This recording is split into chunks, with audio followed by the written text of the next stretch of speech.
Ben, j'ai acheté, comme vous pouvez le voir ici, des barres. C'est des barres de 3 mètres que j'ai retaillées par la suite. Alors, Jérém n'est pas ferronnier ni chaudronnier, hein, loin de là, hein, qu'on se le dise. Une équerre aimantée, le fameux poste à souder de fixer au mur les bacs que j'avais achetés.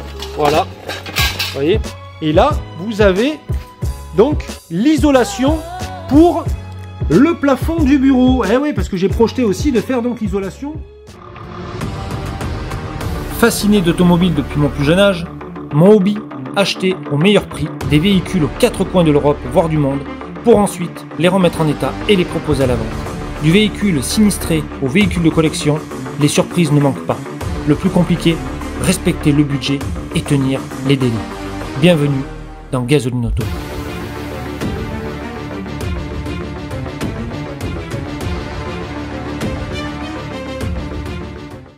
Bonjour à tous et à toutes et bonne année, meilleurs vœux pour cette nouvelle année de 2023. Donc argent, santé, gloire, bonheur, réussite, tout ce que vous voulez, les meilleures choses que je puisse vous souhaiter du fond du cœur.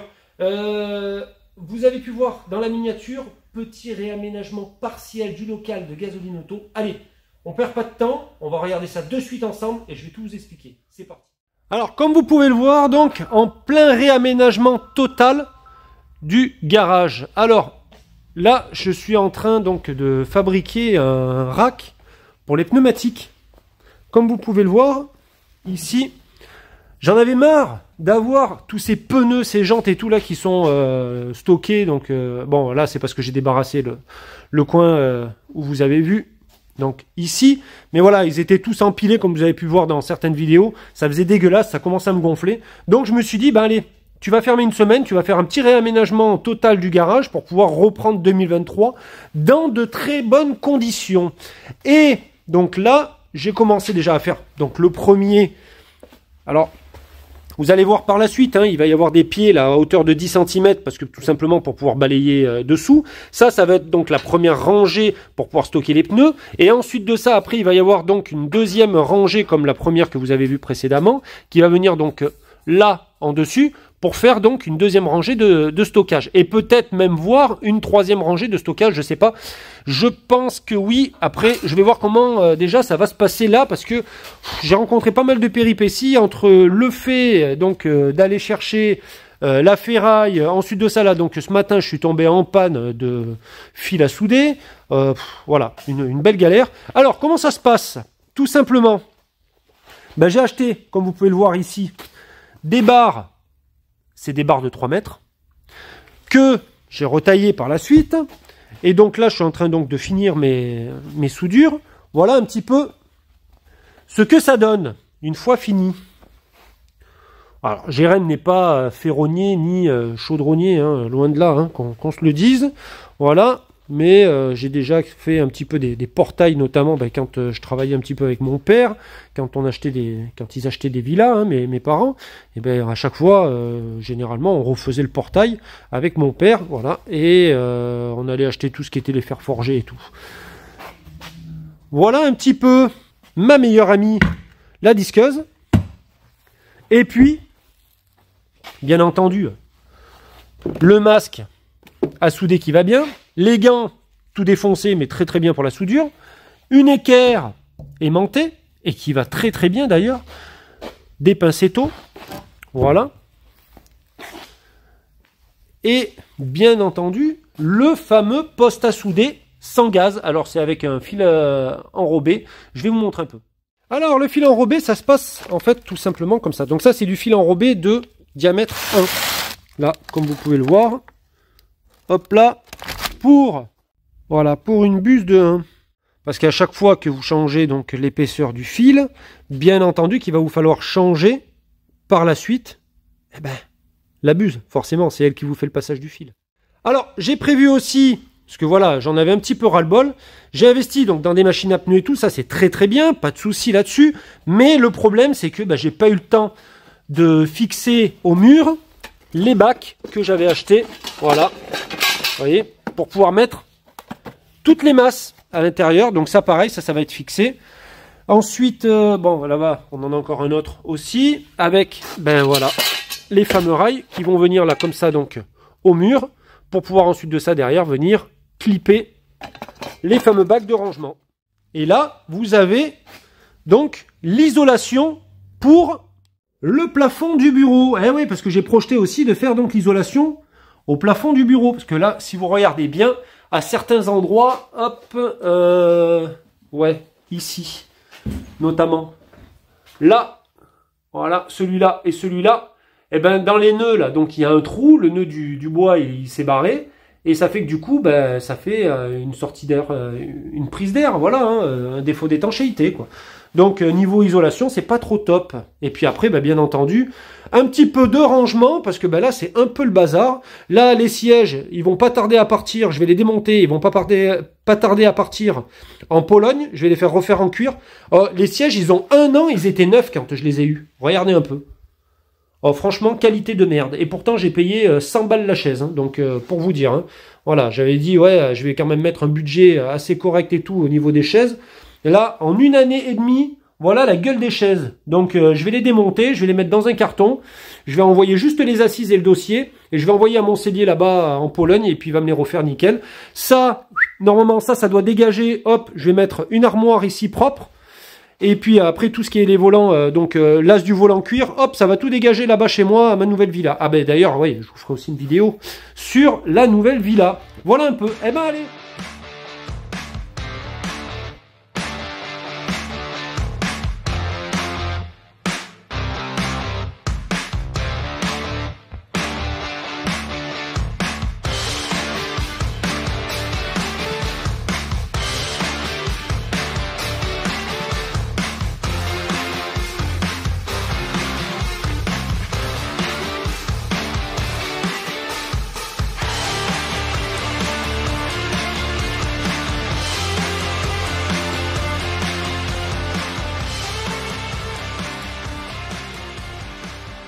Alors, à ma grande fierté, donc, le rack à pneus est fini. Je vais tout vous expliquer avant qu'on passe à la prochaine étape, qui est donc la machine à pneus.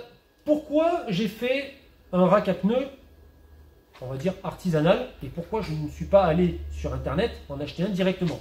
Alors, premièrement, je ne trouvais pas la taille exacte, ce dont j'avais besoin, parce que j'étais obligé donc de faire du sur-mesure, et je vais vous expliquer par la suite pourquoi.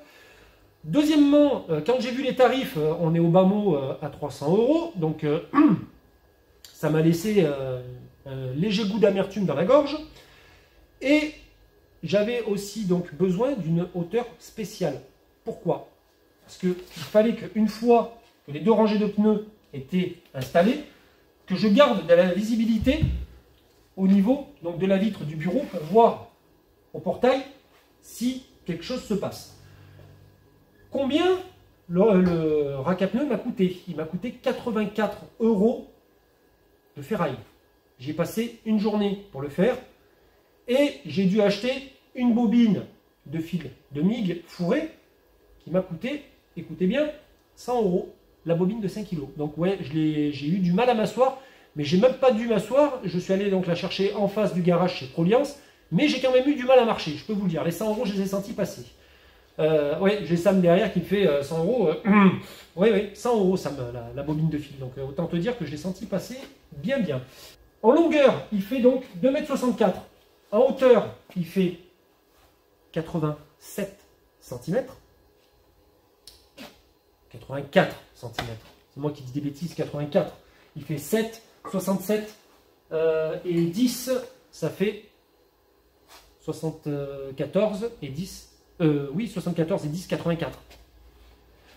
Donc, il me fallait encore une autre chose que j'ai prévue quand j'ai fait mes mesures. Je me suis dit, Jérém, il faut que tu penses à tout. Je me suis dit, si jamais un jour, on doit évacuer avec une civière les pompiers, on ne sait jamais ce qui peut m'arriver, hein, il faut qu'ils puissent passer si je me blesse ici. Pas me tirer voilà, par terre, ça ne le ferait pas trop. Bon, j'aimerais pouvoir arriver aux urgences le plus rapidement possible, avant d'y claquer.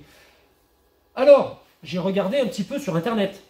Je me suis rencardé, bien entendu. Et une civière de pompier, en partie basse, le châssis partie basse, fait 57 cm de largeur. Et j'ai 84. Donc, ce qui me laisse 27 d'écart, divisé par 2, 13,5. Donc j'ai en gros 10 cm de chaque côté de la civière. Ce qui est pas trop mal. Une fois que les pneus là sont dégagés, une civière là, elle passe, hein, amplement. Premièrement. Deuxièmement, j'ai fait 6 pieds, 2 à chaque extrémité, bien entendu. Et j'ai mis encore ici, là, 2 pieds au milieu pour pas que la barre de la structure du bas cintre avec les années et le poids des pneus. Je me suis dit, il va falloir quand même un peu y réfléchir. Pourquoi j'ai fait avec du tube de 35? Parce que premièrement, je n'avais pas besoin d'un tube de 40. Deuxièmement, le tube de 40 est plus cher que le tube de 35 et il y a quand même un net écart. Et troisièmement, ils n'avaient que du 35 en stock et du 40, ils n'en avaient plus. Donc j'ai dit, c'est bon, belle aubaine, j'ai ce qu'il me faut. Alors que la dernière fois que j'y étais allé pour faire les établis, il ne leur restait que du tube de 40 et du 35, ils n'en avaient plus. Donc vous voyez, j'ai eu un petit peu de chance avec moi. Voilà un petit peu ce que je peux vous dire. Combien il rentre donc de paires de pneus? Il en rentre tout simplement 6 paires. Donc en tout et pour tout, 12 paires. 12 paires sur 2 étages, je pense que c'est pas trop mal. Ça me permet de faire un petit peu de rangement et d'avoir un atelier qui soit, on va dire, un peu plus agréable pour travailler et un peu plus fonctionnel. Parce que les pneus posés par terre, ça commençait un poil à me gonfler et puis ça faisait vraiment dégueulasse. Trêve de plaisanterie, nous allons passer maintenant de suite à l'aménagement du poste machine à pneus. Allez, c'est parti. Alors, ça y est, donc là maintenant, on va s'attaquer donc tout simplement à faire le support pour pouvoir ensuite de ça fixer donc tous les bacs de rangement pour les valves, les plombs d'équilibrage. Et pour ce faire, je suis allé donc à l'entrepôt du bricolage. J'ai acheté une plaque de contreplaqué épaisseur 16 mm, ainsi que des vis, vis à bois, chevilles. J'ai un ami aussi, qui est devenu un ami, mais qui est aussi abonné à la chaîne YouTube, qui m'a prêté son perfo. Donc merci à Eric, qui se reconnaîtra quand il regardera les vidéos. Et allez, là on a commencé donc à tracer ici les 20 cm. Alors je vais vous expliquer pourquoi. Parce que tout simplement, la plaque va venir là, et elle va venir ensuite de ça en dessus des prises. Et là, donc la distance entre le tubiro et la prise, c'est 20 cm. Et sur une hauteur de 1,70 m. J'ai donc percé avec un foret de 6 et ensuite de ça, avec un foret de 11, j'ai chanfreiné pour que tout simplement la tête ici de la vis puisse rentrer, tac, voilà, à fleur. Alors voilà un peu, après la découpe, donc on a été obligé avec Sam de le faire donc en 2 parties. Voilà, parce que tout simplement, la scie circulaire, il y a un guide avec, et le guide, on pouvait pas faire les 20 cm, on a été obligé de couper au maximum à 10. Voilà pourquoi. Mais c'est vrai que je m'étais jamais servi du guide, et c'est la première fois, et honnêtement, ouais, ça va vraiment bien, quoi. Alors, ça y est, donc, le poste montage et équilibrage de pneumatiques est fini. Voilà un petit peu ce que ça donne. Donc là, on a toutes les masses, 5, 10, 15, 20, 25, 30. Les 35, elles sont en attente, qui vont venir ici, et les 40. Donc maintenant, voilà, j'ai toutes les masses pour pouvoir équilibrer. Et là, bien entendu, que ce sont les valves pour les pneus. Donc là, on a des courtes, et ici, on a des longues pour les jantes tôle. Alors, maintenant, on va attaquer donc le bureau. Alors hier, je suis allé à l'entrepôt du bricolage. J'ai acheté 12 plaques d'OSB 3. Et ça m'a coûté un petit billet quand même, j'en ai eu pour 300 balles. Voilà. J'ai donc la laine de roche que vous aviez pu voir précédemment, qui est donc ici, en geste commercial par Rockwool. Donc merci à Rockwool. Rockwool qui est tout simplement un fabricant d'isolation. Vous pourrez regarder sur internet. D'ailleurs, vous avez le lien internet du site de Rockwool que vous pourrez consulter dans la description de la vidéo. Voilà, donc merci encore à Rockwool pour l'isolation qu'ils m'ont amené pour mon bureau, parce que j'ai quelqu'un qui travaille chez Rockwool, qui est abonné à la chaîne et qui a vu que mon bureau n'était pas isolé. Donc il m'a proposé gentiment, si j'étais intéressé, de me faire don de la laine de roche Rockwool de 3 rouleaux. j'ai dit bah oui, pourquoi pas. Et après de là, je suis allé donc acheter aussi en même temps les plaques d'OSB 3. On a fait deux platines de fixation, hein, on va dire, pour pouvoir tout simplement fixer les plaques d'OSB 3. Je vais vous montrer. Donc voilà un petit peu ce que ça va donner. Ensuite de ça, hop, voilà, comme ça. Donc une ici, et ensuite de ça, la deuxième qui va venir.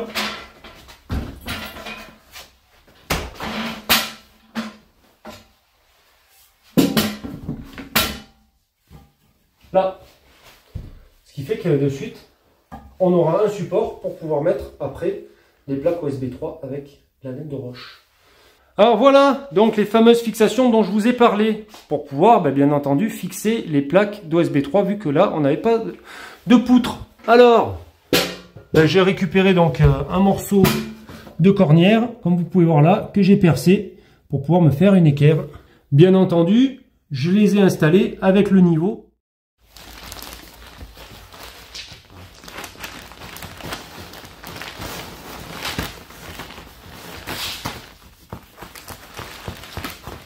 Alors, l'avantage donc avec la laine de roche, c'est que, vous voyez, ça gratte pas comme la laine de verre, premièrement. Deuxièmement, au niveau isolation phonique et thermique, c'est totalement différent. Je vous conseille franchement d'aller voir sur le site de Rockwool un petit peu toutes les caractéristiques des produits qu'ils vendent. Et sincèrement, moi c'est la première fois que j'utilise. J'ai bien demandé à la personne qui a pris contact avec moi de chez Rockwool s'il fallait des gants, s'il fallait un masque, tout ça. Il m'a dit rien du tout. Il n'y a aucun problème. Il n'y a aucun souci pour la santé. Donc, il m'a dit même qu'eux, ils avaient fait un barbecue pour voir si ça brûlait ou pas. Et ça ne brûle pas. Ça ne flambe pas la laine de roche. C'est un truc de fou. C'est la laine de roche de toute façon, c'est pas tout à fait celle-là. Mais ceux qui avaient des scooters à l'époque et qui refaisaient la laine de roche dans les cartouches des pots d'échappement, notamment le Ninja Lowboy, tout ça, eh ben, c'était un petit peu pareil, la même laine de roche. Mais voilà, le but de la laine de roche, c'est donc une isolation phonique et thermique et surtout aucun problème de manipulation pour la santé. Voilà un petit peu pour vous dire au niveau de la laine de roche de chez Rockwool et de la laine de roche donc en principal. Je l'ai découpé, vous avez pu voir avec un cutter, rien d'extraordinaire. Pourquoi on a fait deux rouleaux au lieu de un? Parce que tout simplement ils font 1,20 m. Moi, les rangées entre chaque poutre font 50 cm, 53 ou 54. Donc, on va le pousser un petit peu, histoire qu'il soit un petit peu comprimé. On va mettre la plaque de bois, puis voilà, l'histoire elle est réglée. Et avec les 3 rouleaux, je fais la longueur du bureau. Donc, en moyenne, là, les 3 rouleaux, il y en a, pour d'après ce que j'avais pu voir, dans les 300-400 € quand même. Hein. Donc, ouais, c'est pas donné. En moyenne, il faut compter 100 balles le rouleau. 100 balles le rouleau, c'est des rouleaux qui font 5 mètres de long, Sam, si je dis pas de bêtises, 10 cm d'épaisseur et en largeur, donc 1,20 m. Et bien ça y est, donc le bureau est enfin fini, à ma grande fierté. Franchement, c'était un sacré boulot. Il fallait être donc 3 personnes, donc il y a Sam qui est venu me filer la main et Domi, le propriétaire des locaux, parce qu'il fallait qu'il y ait une personne de chaque côté de la planche, et qu'il y ait aussi quelqu'un qui soit de l'autre côté et qui bourre la laine de roche entre les poutres. Donc honnêtement, voilà, il fallait en tout 6 mains et donc 6 bras. Et je n'avais pas tout ça tout seul. Mais rentrez, venez voir un petit peu, venez. Voilà un petit peu. Alors, vous avez pu voir que tout simplement, c'était quand même un petit boulot qui présentait quelques complexités parce que les murs ne sont pas droits. Et même dire en zigzag, donc très compliqué pour faire les coupes. D'ailleurs, je suis en train de voir pour mettre éventuellement des moulures de plafond, là, tout au bord, parce qu'à des endroits, il y a des coupes qui sont un petit peu ajourées. En moyenne, ouais, c'est un demi-centimètre, donc il faut que j'arrive à trouver des moulures qui fassent 1 cm, 1,5 cm, voilà, ça devrait le faire. J'ai eu un petit incident de parcours quand on a posé la plaque ici. C'est qu'en fait, le mur n'étant pas droit non plus, du coup, la plaque à deux endroits, voilà, elle a raboté contre le mur. Donc je vais refaire un petit mastic, un petit coup de bleu, puis après on mettra les moulures comme je vous ai dit. Mon fils m'a suggéré, Ninja Doré 9 m'a suggéré de mettre des posters de voitures, notamment de films basés sur l'automobile, comme 60 secondes chrono, Retour vers le futur. Ah, ça, il adore ça, Retour vers le futur, il n'en peut plus. Et Driver aussi. Et qu'est-ce que c'est qu'on avait vu d'autre encore Autobahn Racer. C'est un film allemand qui est vraiment pas mal. Éventuellement, regardez-le, vous verrez, c'est un petit peu basé sur le tuning et les courses, on va dire les runs sur autoroute allemande.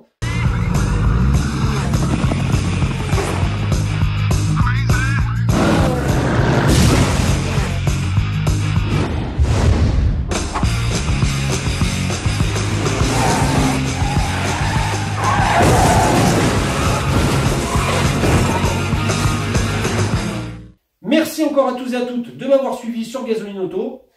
N'hésitez pas à liker, à commenter, à vous abonner et à activer cette foutue cloche pour avoir les nouvelles notifications concernant les prochaines vidéos qui vont paraître sur la chaîne de Gasoline Auto. Eh oui, bien entendu.